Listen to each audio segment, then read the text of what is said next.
I'm thinking about a story that I used to hear from number one, Malcolm X, and number two, the Honorable Louis Farrakhan. And I've heard it from some other people, and I want to tell you this story. It's the case of the master's house on the plantation that is on fire. The master's house one day is something's gone wrong in the house somewhere, and the house is on fire. And the master calls the slaves to help put out the fire. Now, if you know anything about slavery, if you know anything about being on a plantation, you know for the most part the master's house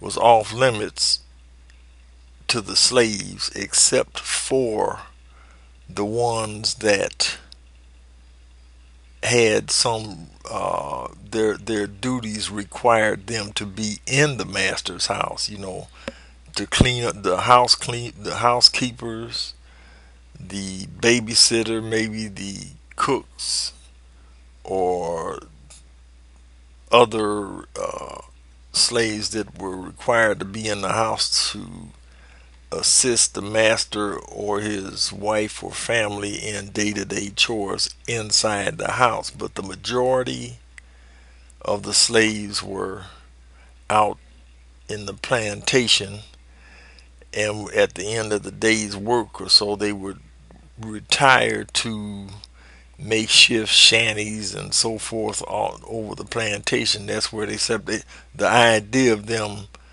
actually being allowed in the master's house, that was a no-no. You didn't do that unless you were required to be in there. And even the slaves that worked in the house, uh, they were restricted into going into certain parts of the house unless, like I said, their duties required them to do that. But anyway, as the story goes, the master's house is on fire. And naturally, the master, there's not enough of his family to help put the fire out, but he's got all these slaves. So he calls the slaves to help him put the fire out. And the slaves comes up to the house, and they begin to try to pour water on the fire, form water lines or something to try to help put the fire out. And some of them would even get to the point where they would risk their lives by going into the house if one of the master's children was in the house and master couldn't get to them, or if there were some valuable items or something in the house that the master wanted to save, but he wasn't able to go in the house, the slave would actually risk his neck, risk his life to go into the house to retrieve the valuables or whatever the master wanted him to do to save the master's house. Now, the slave did have another reason for wanting to do that, because it's quite frankly, the master is the only one that the slave knew, and was the only one that the slave, even though he was a slave, felt protected by this particular person that happened to be their master, even though the master, like I said, wouldn't let the slave in the house or anything else like that. The point is this: to the slave, the master was his or her protection. Because back in those times, slaves would get used to being beaten and things by one master, and they got to the point where the master had instilled in them the idea that the and this was part of the Willie Lynch syndrome, is that you didn't want to go anywhere off of the plantation without a letter from your master. Even if the master sent you to the store, the master had to give you a letter or something like that. So in case you were stopped, in case the slave was stopped by rogue slave owners looking for runaway slaves and like, if you didn't have your master's seal or permission to be off of the plantation, you could very easily be taken in by that slave owner, and that slave owner would begin the process of beating you and things again to get you get you acclimated to his way of doing things. So the slave did have that as an incentive to help put the fire out and save the master's house. Otherwise, the slave figured that the master might have to sell the plantation or something because he wouldn't be able to rebuild his house or anything like that. And that would leave all these slaves having to go back to market and so forth to be sold over again to other slaves to help pay off bills and debts and things that the master owned. I mean, there was so much of a thing going on that it would behoove the slave to do everything he could, even if it comes down to risking his life, to save the master's house, the house that the master never would let him into. And anyway, Malcolm X and Louis Farrakhan were telling this story, and I began to think that it's almost in a similar set of circumstances that today, here in the 21st century,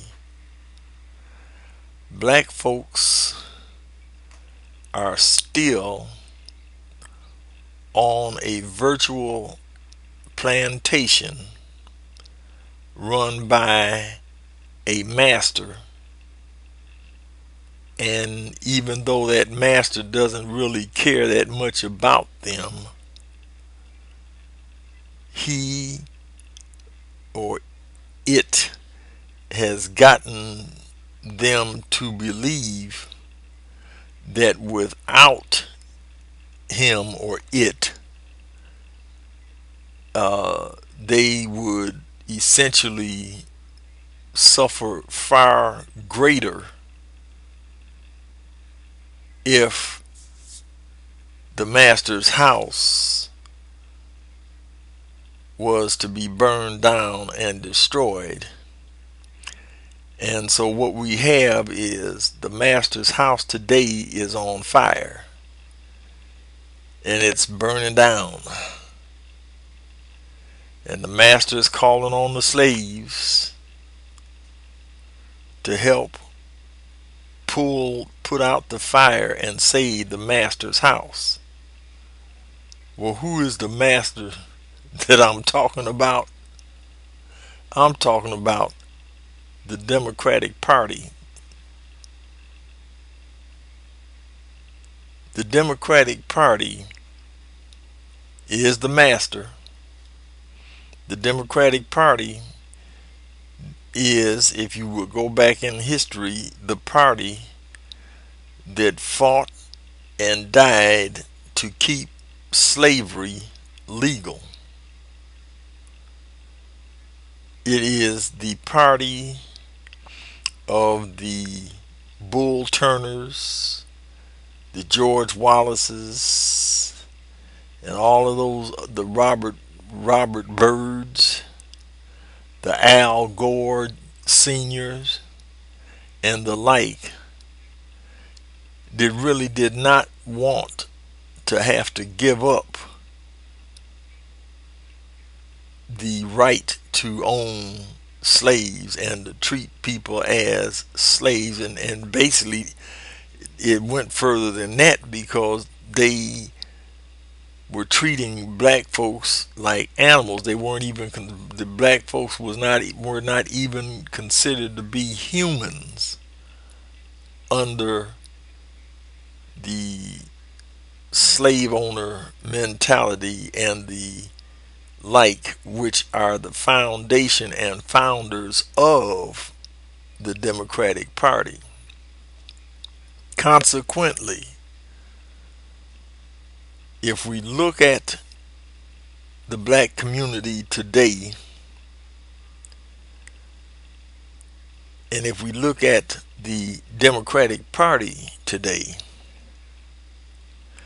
we see a situation where the Democratic Party is in serious, serious trouble.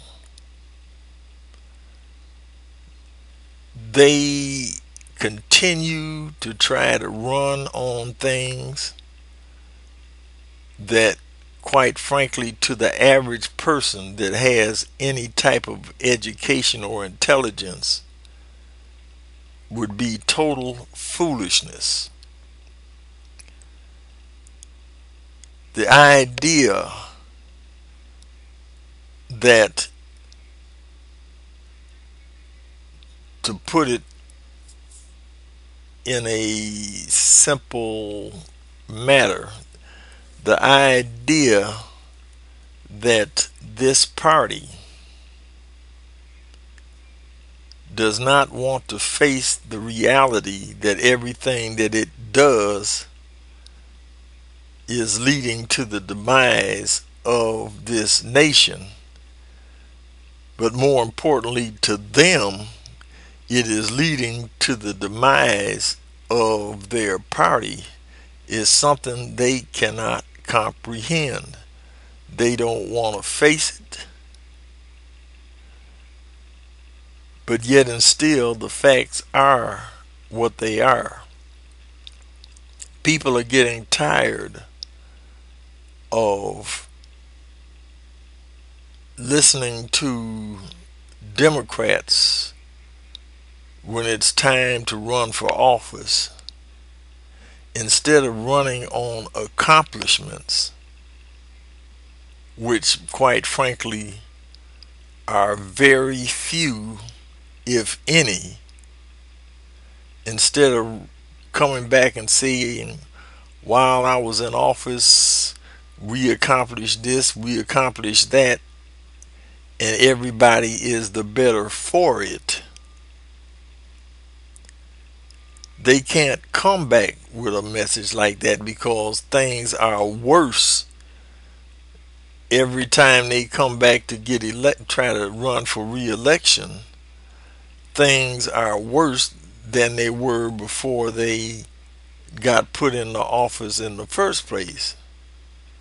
So, like I'm saying, dealing with an intelligent electorate, they cannot run on that and expect to get reelected. So what is the alternative? The alternative is to make the uneducated, those that, quite frankly, if you are uneducated, you are a slave.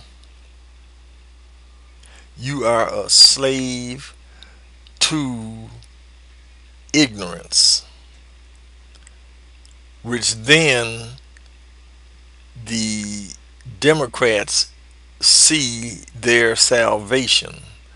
Their salvation rests in the ignorance of those that hold the power to vote. to either vote them in office or to vote them out of office. So what do? They make slaves out of people. How do they make slaves? Through their public institutions, through their overseers, promoting stuff that, like I said, to a person that is intelligent would say that is nothing but foolishness. But to the uneducated, it makes perfect sense. So the more uneducated people that the Democrats have to vote for them, the better it is for them. And if you're uneducated, like I said, you are a slave. Therefore, since the black community is the most uneducated group of people in this country, bar none. See, people try to use statistics of saying, well, the testing was unequally balanced, or you can't expect black people to understand questions about things like filet mignon and lobsters, troubadour, and stuff like that. That basically have a diet of chitlins and stuff that other people throw away. We take it and make food out of it and eat it and things. You can't expect a child to understand that you need to reform the education system in order to make the playing field level, so to speak. All of this stuff essentially is what they're trying to say is that America needs to dumb itself down to our level so that we can have equal footing on which to deal with everybody else. That essentially is what I would call the main cornerstone of the Democratic Party keeping its power or keeping its house intact. They must rely on the ignorance of the masses. Hopefully that there are enough ignorant folks in the nation to overshadow or over support or give more support to the Democratic Party than to the Republican Party. And they essentially, like I say, rather than running on their accomplishments, they run on fear. The same fear that the slave had, that if his master's house burned down, he would be sold into slavery again and have to deal with a whole new master and so forth. And that was the last thing that he wanted. He would rather die than to face that. Well, that same type of fear is what the Democratic Party uses to keep the black community especially in line. And by the same token, most of the times it is the job of the overseer to make sure that the slaves stay in line. The overseer had a vested interest in making sure that the slaves were kept in line because the overseer was compensated for it with better food, better housing, better treatment by the master than the common slave out in the field. So essentially, what am I saying by all of this? I'm saying it's time for the black community to get itself educated and to get off of this plantation that the Democratic Party has set up. It's time for the black community to quit trying to save an institution that does not give a damn about them. It's time for the black community to realize who the real enemy is. Democrats all over the from whether it's from local, county, city, state, on up to the federal level, it makes no difference. All of them have the same argument when it comes down to the idea that why should they be given a second term when everything that they what they promised they haven't done, or if they have done something that has always turned out worse. Do you know what their argument is? Not that what they're doing was successful, because it's not. Not because it's made people's lives better, because it really hasn't. Or it may seem like it made your life better. I mean, if you don't have any food on your table and somebody comes along and gives you some scraps,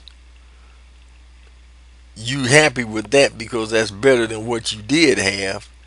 And they want you to look at the fact, well, at least you got some scraps on the table, but if you vote for my opponent, he's going to take that away from you. You just barely able to live in your house. You vote for my opponent, he's going to kick you out of your house. Do you see the idea here? Instilling fear. Fear of the quote unquote unknown. All for the purposes of saving an institution, saving a philosophy, saving a bunch of people who, if they really had their way, would enslave the entire nation and make themselves rulers over everybody. The thing that they hate the most, the thing that they fear the most, is an educated person, especially if he happens to be educated and black. See, it's all right for you to be educated and black if you're going to live within the rules of the plantation. See, because then the master can use you as an overseer. But don't get uppity. Don't get educated. Don't get to the point where you see them for what they really are and try to go off the plantation. Because if you go off the plantation, then you become their target. You become that slave that needs to be tarred and feathered, run out of town, or better yet, lynched.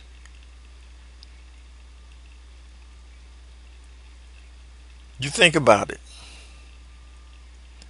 If we look at Martin Luther King and Malcolm X, two men who were educated enough and had the insight enough to see the Democratic Party for what it really was, and they were trying to get black folks to realize that and to get away from it. And what happened to both of them? They both got assassinated. and their predecessors came along, well, at least one of them anyway. When Martin Luther King got assassinated, those that filled in his position after his assassination put us into the very position that Dr. King was trying to get us extricated from, and that being enslaved to a party that shows all signs of what they really feel about black people, but yet and still the overseers are sent out amongst the black community to say it could be worse. If you are looking to the Republicans, it's going to be worse than it is now. And so what does that do? What does that do? That keeps black folks supporting a party that doesn't care about them at all. That's why I use the term when I'm describing the Democratic Party now and the things that they do as plantation politics, because that's what it is. You on the plantation, and the master going to make sure you stay on the plantation. If he can't reason with you one way, he's going to use fear to get you to stay on the plantation. And it's time for the black community to get educated enough to get off of the plantation, because most of what the Democratic Party in the first place is telling you is lies anyway. If you go back in history, if it wasn't for the quote unquote Republicans or the Republican Party, we would probably all still be slaves. And here's another news flash for you. Lyndon Johnson, when it came time to have a vote for the voting rights of blacks, and even for some of the civil rights bills that were passed under Lyndon Johnson, if it had not been for the Republicans, none of those bills would have passed, because the Democrats were doing everything they could to stop it. And yet and still today, it's these same Democrats and the predecessors, not the predecessors, the successors of those men and women back then that today hold that same view. Oh yeah, they'll get up on TV and talk about uh, how the blacks are suffering under this, that, and the other, and that they're here to help by passing laws and by doing this and by doing that, and even going so far as and I call this term, I call it this way, allowing a black man to be the president of this country. That's right, they didn't want it, but they figured if Obama gets in, then they could have the blacks under their total control. Do you really think a party that despises blacks as much as this party does and has done in the past really want a black man in the White House? If you remember, they were going to try to use some parliamentary type maneuver. See, there's a lot of stuff going on in Congress and back in behind the scenes that a lot of people don't know about. Y'all thinking about this uh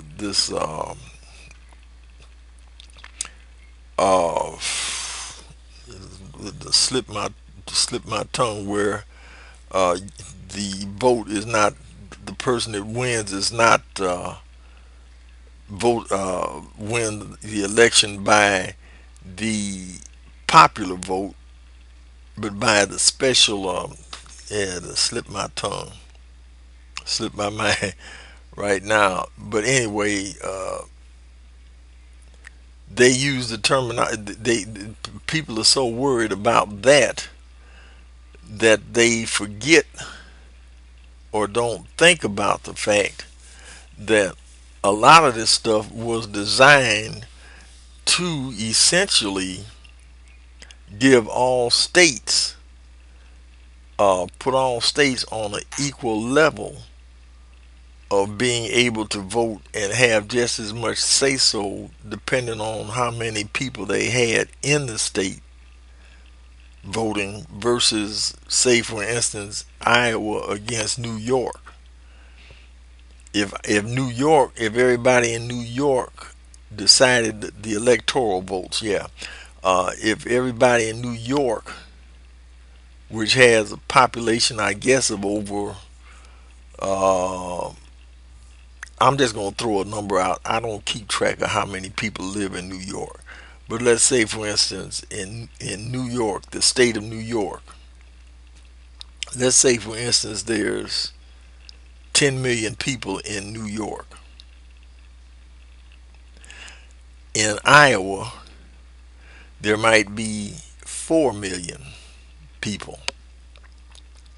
Now, if everybody in New York voted for something that would negatively affect Iowa, there would be no way that Iowa could stop it because of the sheer numbers of New Yorkers versus the number of people in Iowa.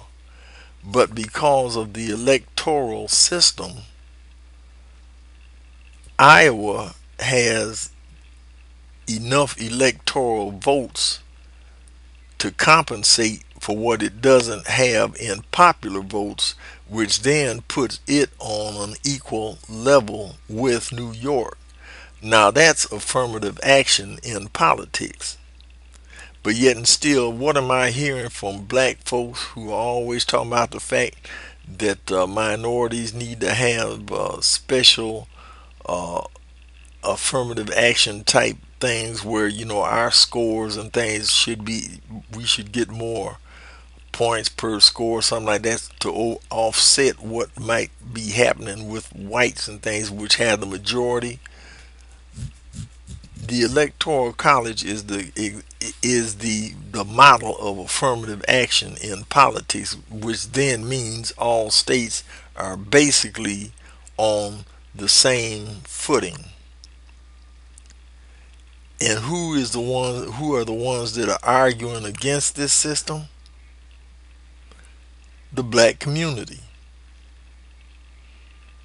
And what you don't know is, if you drag this thing through, I'm going to give you a warning right now. If this if an action to get rid of the electoral college and the electoral voting thing gets eliminated, where we can say uh, that the majority, more people voted for a candidate to be president, but he lost because of electoral system. If you take that to court and challenge it, and it is overturned, then guess what? Your affirmative action has just gone down the tubes, because I'm going to guarantee you that somebody's going to say, well, if that is the case with the electoral college, then the same thing goes for affirmative action, because what affirmative action does for blacks is the same thing that electoral college and electoral votes does for uh, the situation of Iowa against New York. See, the Democrats will get you to do that, because what they want is that these larger states like New York and so forth.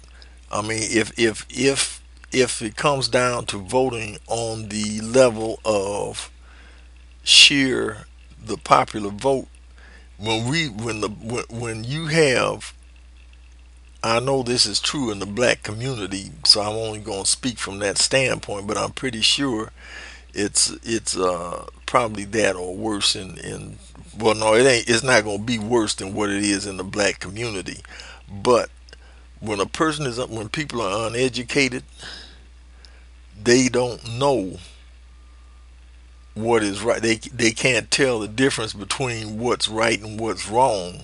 They go by what sounds good, and see, everything that sounds good is not good for you. It may seem good at the time, but somewhere down the road is going to end up destroying you. But the point is this: this is what the Democrats and the Democratic Party rely on, is your ignorance, your stupidity, your illiteracy. Their institutions, the public school systems, are systems that are failing our young people today, especially in the black community, because they are graduating kids out of these schools. They can't fill out a job application without help, let alone be able to do a lot of math. Oh, I mean, they'll pick one or two kids and put them up in the news and say, "See, the public school system is doing a good job. Johnny here graduated with a 3.86. He's a whiz in math." I said, "Yeah, he's the exception, not the rule." So what you have is people looking at one or two kids and say, "There ain't nothing wrong with the public school system." Yet and still, you see these kids in McDonald's and all these fast food places. When it comes down to ringing up ringing up your orders and things, I even remember a joke Sinbad was talking about. The fact he went in McDonald's one day and uh, ordered something, and the person, the cash register things now, has pictures of food rather than the words. Why? Because some of these kids can't read, but they look at the pictures and get an idea. They punch up, the pictures and things and add everything up. Then when the total comes up, he said his order came to $4.85, and he gave the young person behind the counter $5. And the guy had to stand there and try to figure out how much change to give Sinbad back. Now this is Sinbad saying this, and see, he even knows that. But yet and still, we in the black community, we don't want to admit that we're that ignorant, or that our school systems are uh, that corrupt or ineffective, or whichever way you want to describe it. We figured because somebody graduated from high school that they know everything. No, what it is, they know just enough to be dangerous to themselves and everybody else. And then so we got the poor versus the rich. Well, how did a lot of the rich get rich? Because they're educated. But yet and still, the Democrats want to wage war against the educated on behalf of the uneducated, and say that because the educated have more money because they're educated, that somehow or other that is an imbalance, and we need to correct that imbalance by punishing them for being educated. Now, I mean, I've heard of stupidity, but that is buffoonism on top of buffoonism. It's time for black folks to get off the plantation. It's time for black folks to tell massa that they ain't buying that stuff no more. And what's massa's response? If you go out there, you're gonna be made to pay.